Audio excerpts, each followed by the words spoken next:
کچھ خبریں کھیل کے میدان سے۔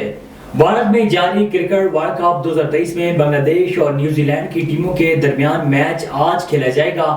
عالمی ایونٹ کے 11ویں میچ میں بنگلہ دیش اور نیوزی لینڈ کی ٹیمیں ایم اے کرکٹ اسٹیڈیم میں پاکستانی وقت کے مطابق دوپہر 1:30 بجے ان ایکشن ہوں گی۔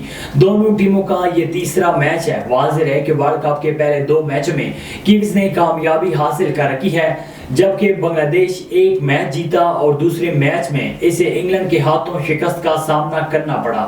14 اکتوبر کو ہونے والے آئی سی سی ورلڈ کپ کے بڑے مقابلے کے لیے شہینوں نے آج خوب پریکٹس کی۔ آئی سی سی ورلڈ کپ میں بھارت کے خلاف میچ کی تیاری کے لیے قومی کرکٹ ٹیم نے آج احمد آباد کے نریندر مودی کرکٹ اسٹیڈیم میں خوب پریکٹس کی۔ قومی کرکٹ ٹیم کے کوچز کی نگرانی میں بیٹنگ، بالنگ اور فیلڈنگ کی مشقیں کی۔ قومی ٹیم کا اگلا مقابلہ 14 اکتوبر کو بھارت کے خلاف احمد آباد میں ہوگا۔ پولینڈ کے نامور ٹینس سٹار اور امریکہ کے ٹینس کھلاڑی سیباسٹین کوردا اپنی فتوحات کو برقرار رکھتے ہوئے Shanghai master open tennis tournament کے مین سنگلز مقابلوں کے سیمی فائنل میں پہنچ گئے۔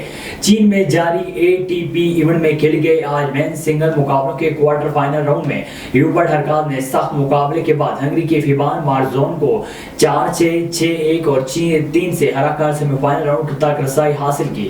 امریکہ کے ٹینس کھلاڑی سیباسٹین کوردا نے انتہائی سخت مقابلے کے بعد ہم وطن حریف کھلاڑی کو ہرا کر ٹاپ 4 راؤنڈ تک رسائی حاصل کر لی۔